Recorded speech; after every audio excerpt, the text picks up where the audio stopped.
Assalamualaikum warahmatullahi wabarakatuh. Jumpa kembali bersama Sang Hyang Cipta Rasa yang akan mempersembahkan kisah mistis menarik untuk menghibur teman-teman dimanapun berada. Sebelum bercerita, terlebih dahulu kami ucapkan terima kasih yang sebanyak-banyaknya kepada teman-teman yang sudah bergabung di channel ini.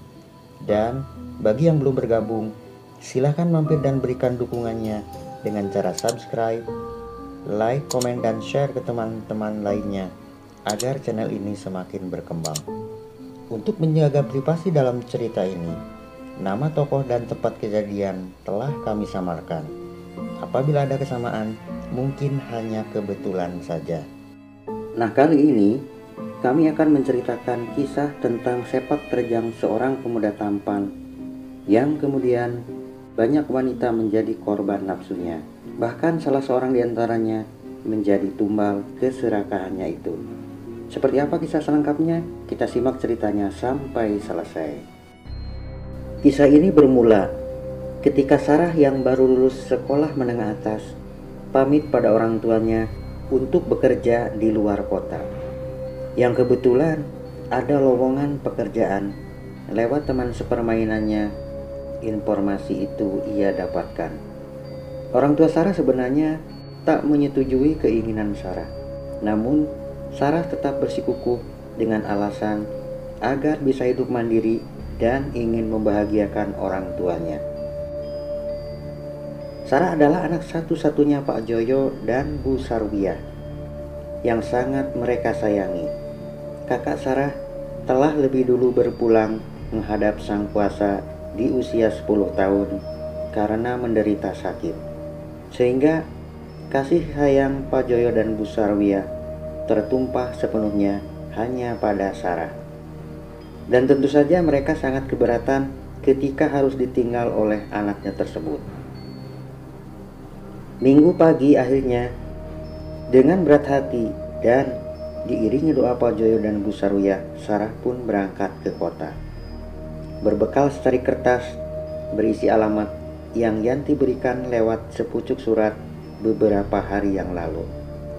Dan di sana, Yanti temannya Sarah itu telah menunggu kedatangan Sarah serta telah menyiapkan sebuah kamar kos untuk Sarah. Tepat siang hari, Sarah sampai di terminal kota. Ia pun celingukan mencari-cari sosok Yanti. Seperti yang telah dijanjikan dalam surat itu, Yanti akan menjemputnya di terminal tersebut. Dari seberang jalan, pintu masuk bus terdengar suara memanggil-manggil Sarah sambil melambaikan tangannya ke arah Sarah. Sarah pun menoleh ke asal suara dan tersenyum. Ia lalu bergegas menghampiri Yanti. Begitu sampai, Yanti memeluk erat sahabatnya itu. Pertemuan dua sahabat sejak kecil saat itu mampu mengobati sedikit kerinduan di antara mereka berdua. Tak terasa, Yanti dan Sarah berpelukan sambil meneteskan air mata. Beberapa orang yang lewat di samping mereka hanya melirik sesaat lalu pergi. Setelah itu Yanti mengajak Sarah menuju tempat kosnya. Oh ya, Yanti terpaut 1 tahun lebih tua dari Sarah dan telah lebih dulu bekerja di kota itu semenjak lulus sekolah. Sesampainya di tempat kos Yanti, Sarah dipersilakan masuk dan duduk. Yanti kemudian menyuguhkan minuman dingin dan menyodorkannya ke arah Sarah. Sarah perlahan meneguk minuman dingin itu. Rasa haus sepanjang perjalanan tunailah sudah. Sambil bercakap-cakap, Sarah melirik ke seluruh ruangan. Terlihat aneka barang-barang memenuhi setiap sudut ruangan kos itu, layaknya sebuah rumah huni. Ya, tentu saja Yanti mampu membeli barang-barang itu karena ia telah setahun bekerja, sehingga ia dapat menyisihkan sedikit penghasilannya untuk membeli barang yang ia inginkan. Setelah berbincang cukup lama, Yanti berniat mengantar Sarah ke tempat kosnya yang letaknya di paling depan kompleks itu, sedangkan Yanti menempati kos di ujung paling belakang. Tiba-tiba pintu kamar kos Yanti terbuka. Seorang pemuda tampan dengan bertelanjang dada keluar dari kamar itu. Lalu ia tersenyum ke arah Sarah yang kebetulan duduk menghadap ke arah kamar. Pemuda itu melirik Sarah sambil tersenyum, memperlihatkan gigi-gigi yang putih bersih, serta lesung pipit di kedua pipinya yang menambah manis senyum di bibirnya. Dan ia berlalu ke kamar mandi. Sarah tersipu malu, pipinya memerah seketika. "Itu suami kamu, Yan?" tanya Sarah ke arah Yanti. Bukan, itu pacar aku," Yanti tergagap. Lalu, Sarah tercekat, tak melanjutkan pertanyaannya. Ia mengalihkan pembicaraan yang lain. Dan setelah itu, Yanti mengantar Sarah ke tempat kosnya. Malam harinya di kamar kos Sarah. Entah kenapa malam itu Sarah gelisah. Ia tak dapat memejamkan matanya. Angannya masih terbayang wajah lelaki tampan itu yang tersenyum kepadanya. Senyuman manis yang mampu menghancurkan batu karang di relung hatinya yang paling dalam. Namun ia segera menyadari kalau Ruby adalah pacar temannya yang justru membantu dirinya mencarikan pekerjaan di kota itu.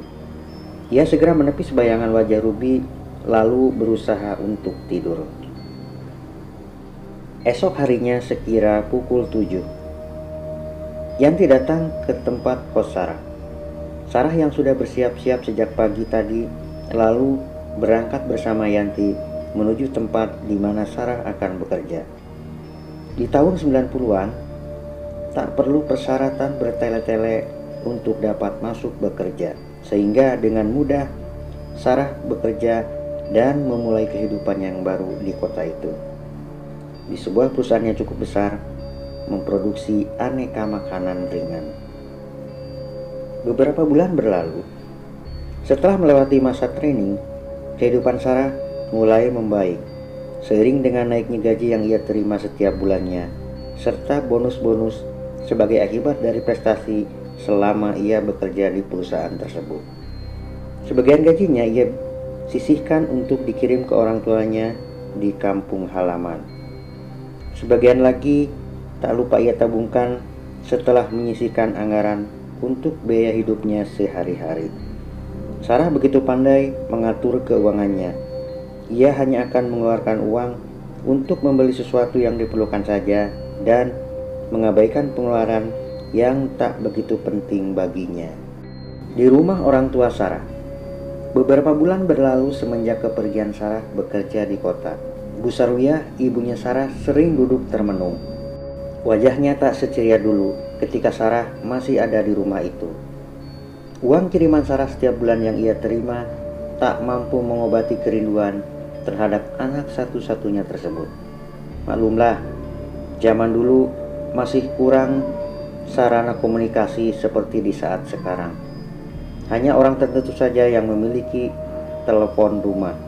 Beberapa pucuk surat yang ia terima yang mengabarkan jika Sarah baik-baik saja selama di kota, ia baca berulang-ulang untuk meyakinkan dirinya jika anaknya tersebut memang baik-baik saja selama di kota. "Ayo kita makan, Bu. Nanti sakit toh." Suara Pak Joyo membuyarkan lamunan Bu Sarwiyah. "Bapak dulu saja. Ibu belum lapar, Pak." Dengan malas Bu Sarwiyah menyaut. Nah, dua rumah di sebelah rumah Bu Sarwiyah, di sana tinggal Bu Tarni, ibunya Yanti. Bu Tarni memang kurang memperhatikan anaknya setelah ia menikah dengan lelaki yang lebih muda darinya. Ia lebih memperdulikan suami mudanya itu ketimbang anaknya. Beberapa adik Yanti lebih memilih ikut bersama ayah kandungnya yang telah bercerai dengan Bu Tarni. Dan semenjak Yanti tinggal di kota, tak pernah sekalipun ia pulang ke rumah ibunya ataupun berkirim kabar padanya. Ia lebih cenderung memperhatikan adik-adiknya yang hidup bersama ayah kandungnya tersebut.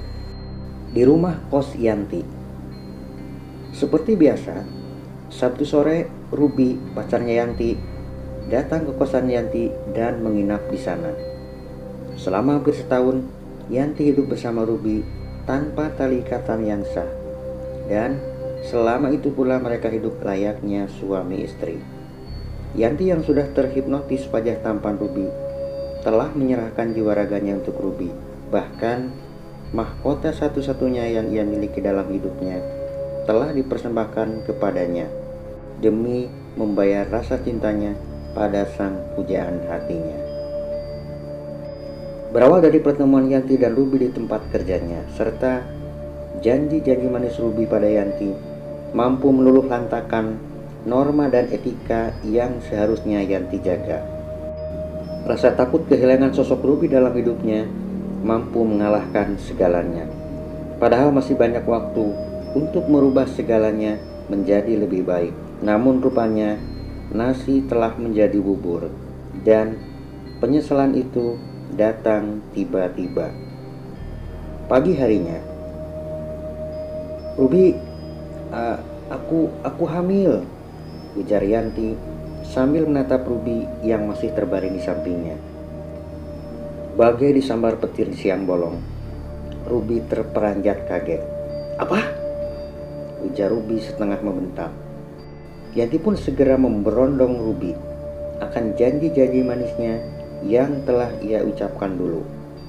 Sambil terisak-isak, Yanti menuntut tanggung jawab pada Ruby atas apa yang telah mereka lakukan selama ini. Namun, Ruby malah membuang muka seakan-akan melupakan semua janji-janjinya pada Yanti. Aku belum siap. Kita gugurkan saja, bentak Ruby. Tangis Yanti pecah seketika mendengar perkataan Ruby.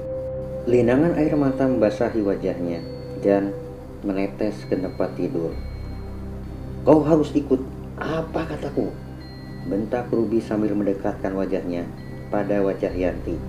Atau plak, plak.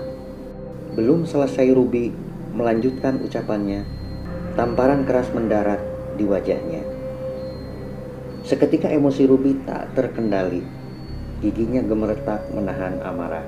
Lalu tangan Ruby segera menjambak rambut Yanti dan menariknya dengan keras. Dibenamkannya kepala Yanti berkali-kali ke tempat tidur, lalu menghempaskannya dengan kasar. Setelah itu Ruby bangkit dari tempat tidur, lalu mengenakan bajunya yang tergantung dan keluar rumah sambil membanting pintu dengan keras. Yanti kembali terisak. Ia tak menyangka sedikit pun akan perlakuan kasar Ruby kepadanya. Ketampanan dan kehangatan Ruby selama ini pupus sudah. Yanti menyesal telah terperangkap dalam bujuk rayunya.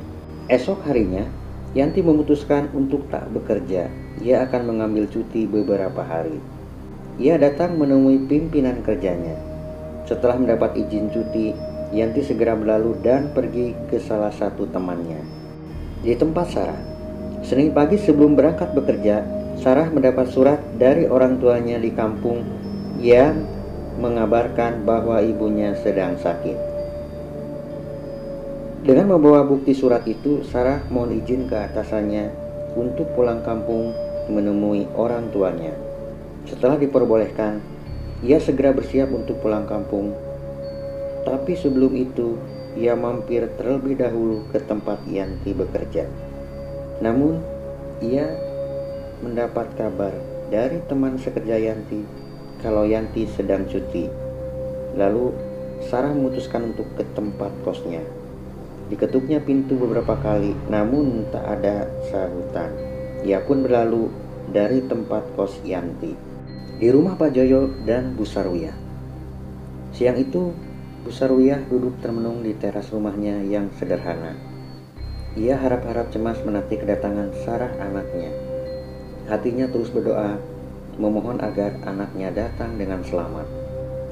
Doa tulus seorang ibu yang teramat sangat rindu akan pelukan anaknya.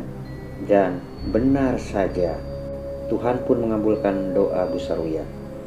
Senyum sumringah seorang ibu tampak dari raut wajahnya ketika melihat dari kejauhan angkutan roda 2 mendekat ke rumahnya. Tubuhnya yang sedang lemah akibat sakit beberapa hari itu, tiba-tiba bangkit dan berlari menyongsong kedatangan Sarah. Setelah turun dari angkutan roda 2, Sarah segera memeluk ibunya, lalu bersimpuh dan mencium kakinya. Mereka pun menangis sambil berpelukan. Tak dapat dibayangkan betapa bahagianya mereka saat itu, sampai-sampai Sarah lupa membayar ongkos angkutan roda 2 itu. "Mbak, maaf ongkosnya belum," ujar sang sopir ragu. "Oh iya, maaf mas, lupa," ujar Sarah sambil mengusap air matanya. Ia membuka dompetnya, diambilnya 2 lembaran rupiah dan diberikannya ke sopir tadi. Tak lupa ia mengucapkan terima kasih. Sore hari ayahnya pulang dari kebun. Sarah segera mencium tangan ayahnya lalu memeluknya erat-erat. Malam harinya, bulan tersenyum cemburu melihat kebahagiaan mereka bertiga. Dan Sarah akan menghabiskan masa cutinya beberapa hari bersama kedua orang tuanya.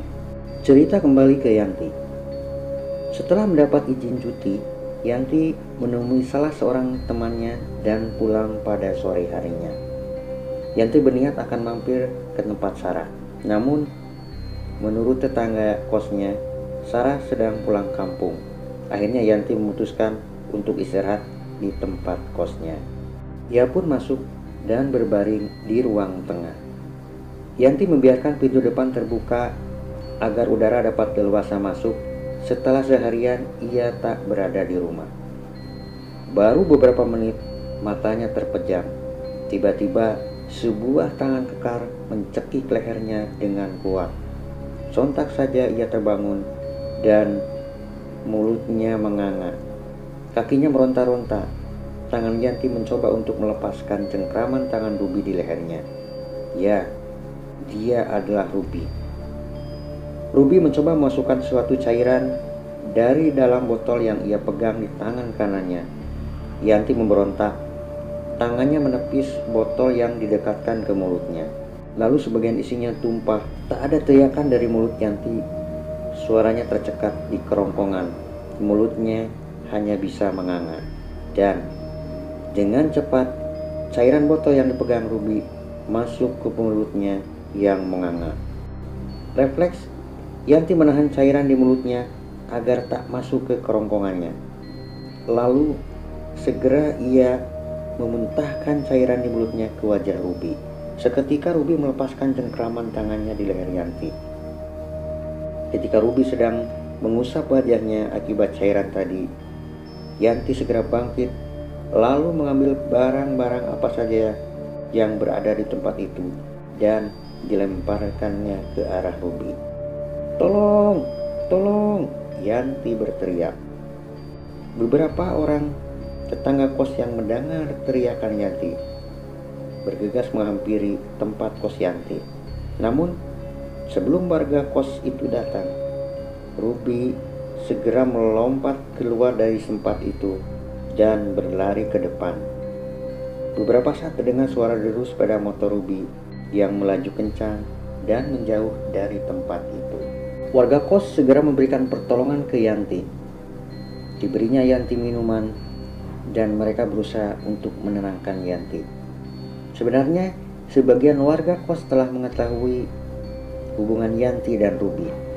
Dikarenakan mereka sibuk bekerja dan tak mau mencampuri urusan orang lain, mereka pun tak bisa berbuat banyak. Setelah keadaan Yanti tenang, mereka pun meninggalkan Yanti sendirian di tempatnya. Waktu terus berlalu. Sejak kejadian itu, Ruby tak pernah lagi datang ke tempat Yanti. Dan Yanti pun sepertinya sudah enggan menerima Ruby dalam hidupnya. Setelah ia tahu sifat yang sebenarnya dari lelaki tampan yang tak jelas juntrungnya itu, ia pun hanya pasrah menerima kenyataan dengan apa yang terjadi pada dirinya saat ini. 3 bulan kemudian, terlihat perut Yanti agak membuncit. Nampak teman sekerjanya dan warga kos mulai berbisik-bisik tak jelas. Akhirnya, Yanti memutuskan untuk berhenti bekerja karena sudah tak tahan lagi dengan celotehan orang-orang di sekitarnya yang semakin lama gunjingan itu semakin pedas dan hanya akan menambah beban sakit perasaan Yanti saat itu. Ia pun akan pindah tempat kos yang lumayan jauh dari tempat semula. Sebagian besar barang-barang rumahnya ia jual dengan harga murah untuk menambah bekal hidupnya nanti. Dan ia pun segera meninggalkan tempat itu, diiringi dengan penyesalan yang tiada arti. Kembali ke Sarah. Setelah melepas rindu beberapa hari di kampung halamannya, ia kembali ke kota tempat ia tinggal dan bekerja. Sore itu, ia pergi ke tempat kos Yanti. Namun, tempat kos itu sudah kosong. Ia mencoba menanyakan ke pemilik kos tersebut, namun jawaban pemilik kos itu membuatnya bergidik ngeri. Membayangkan apa yang terjadi dengan temannya itu. Tak ada pesan apapun dari Yanti ketika meninggalkan tempat itu. Sarah segera kembali ke tempat kosnya untuk istirahat, karena esoknya ia mulai bekerja kembali. Kembali ke Ruby. Ruby, pemuda tampan yang tak jelas asal-usulnya itu, hanya memanfaatkan ketampanannya untuk bertahan hidup dengan merayu dan menjalin hubungan dengan beberapa wanita yang bekerja di daerah tersebut. Selama menjalani hubungan dengan Yanti, Ruby pun telah pula menjalin hubungan asmara terlarang dengan wanita lain tanpa diketahui oleh wanita-wanita tersebut satu sama lainnya. Selama wanita-wanita itu memberinya materi dan kehangatan tubuhnya, Ruby akan tetap bersamanya. Namun, ketika wanita-wanita itu menuntut akan janji-janjinya, maka Ruby segera mencapakan dan meninggalkan wanita-wanita itu tanpa ampun. Nah, dari para wanita yang ia gauli, Yantilah yang paling keras menuntut tanggung jawab dari Ruby karena ia telah hamil. Seperginya dari tempat Yanti, ia kembali mendatangi salah seorang wanita kekasih gelapnya itu dan menginap di sana. Dan esoknya ia pamit pergi dengan alasan ada urusan. Dengan membawa bekal uang pemberian si wanita itu, Ruby memacu laju sepeda motornya menuju pesisir pantai selatan. Sebuah kabar angin yang memaksa Ruby sampai ke tempat itu. Sebuah rencana keji telah ia rencanakan agar ia terbebas dari tuntutan Yanti, dan ia akan hidup berlimpah harta tanpa perlu kehadiran Yanti di sisinya. Na'udzubillah. Sesampainya di sana, "Permisi Mbah," dan "Ayo masuk nak," ujar si Mbah seraya membukakan pintu. "Duduk," perintahnya. Ruby menjelaskan maksud kedatangannya pada si Mbah Kus.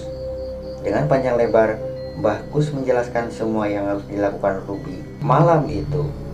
Deburan ombak pantai selatan bersahutan. Gulungan ombak putih bergulung-gulung menerjang batu karang di pinggir sebuah bukit di mana Ruby berada saat itu. Sinar remang-remang sang rembulan memantul pada ombak, menimbulkan cahaya putih keperakan yang berkilauan.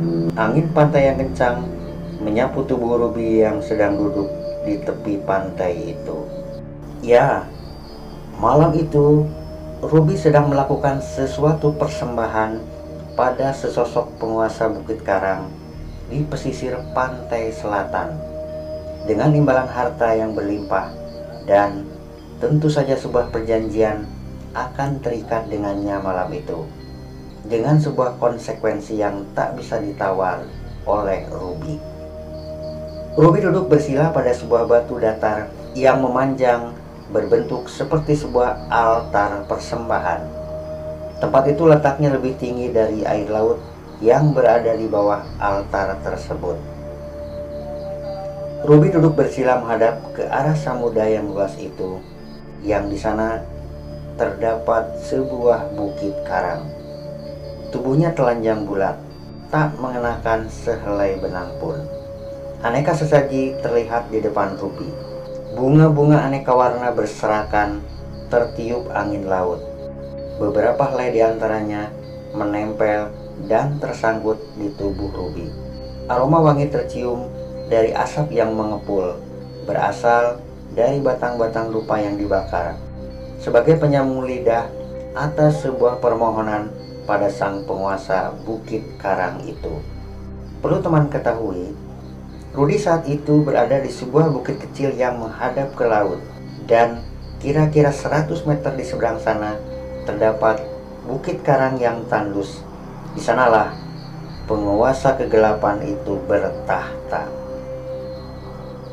Ruby bergetar menahan terpaan angin kencang yang terus bertiup, dan ketika bulan tepat berada di atas kepalanya, terlihat di tengah laut ombak setinggi pohon kelapa bergulung-gulung dan bergerak cepat menuju ke arahnya. Ruby terkesiap dan ia hendak lari ke arah bukit untuk menghindari terjangan ombak itu. Namun kakinya seolah tak bisa digerakkan sedikit pun, seakan kakinya telah terpaku pada batu altar itu. Saking takutnya, Ruby hanya mampu memejamkan mata. Tangannya memegang erat bibir altar di sampingnya. Saat kemudian, ombak itu seakan menerjang tubuhnya. Ruby seperti merasakan terjangan ombak itu terus menimpa dirinya. Namun, beberapa saat kemudian, ia tak lagi merasakan apapun. Suara ombak yang bergemuruh pun tak terdengar lagi. Ruby memberanikan diri membuka matanya, dan ombak besar itu tak ada. Hanya ombak kecil yang berkejaran di laut. Namun, Rudy kembali terkejut, sebab aneka sesaji di depannya telah raib. Berikut sebuah foto wanita yang ia selipkan di antara sesaji itu.